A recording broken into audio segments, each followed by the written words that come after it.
Now, friends, to further illustrate that the lawlessness of the Antichrist is at work and that politicians seem to have taken leave of all senses, let's take a look at this next shocking story.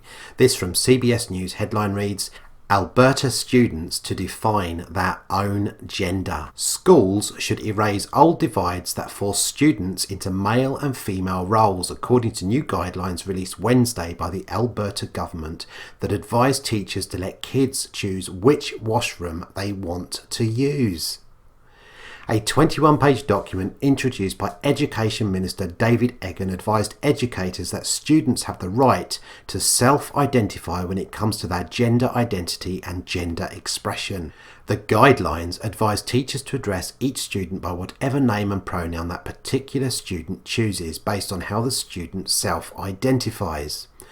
All individuals have the right to be addressed by their chosen name and to choose pronouns that align with their gender identity and or gender expression, the document states. It goes on to say some individuals may not feel included in the use of the pronouns he or she and may prefer alternate pronouns such as ze, zer, they or them, or might wish to express themselves or self-identify in other ways, e.g. MX, instead of Mr., Mrs., Miss or Miss, or no prefix at all. School staff are to refrain from attaching male or female to students' names in school records. Now, when it comes to sports teams in particular, the guidelines say students should be given the opportunity to participate on the team that reflects their gender identity and expression. It should be up to each individual whether they use a washroom designated for males or females. Let me repeat that, friends. It should be up to individuals whether they use a washroom designated for males or females. Specifically, the document states that students should be able to access washrooms that are in harmony with their gender identity. When it comes to change rooms, all students are to have access to facilities that meet their individual needs. Friends, that means an adolescent boy can wash in the shower rooms with the girls. Isn't that the most craziest thing you've ever heard? But friends, it gets more ludicrous. Mum and dad can no longer be used, and instead parent, caregiver, partner, non-gendered and inclusive caregivers are the preferred choice of terms for mum and dad. Friends, the question is, what is going to happen to these children? A society is being manufactured where anything goes. There are no rules, no boundaries. You can be who you want to be or what you want to be, no matter what. And Christians, friends, are accused of brainwashing children in schools. But what on earth is this if it's not brainwashing? Perfectly normal children are going to be conditioned here into adopting lifestyles that are completely unnatural.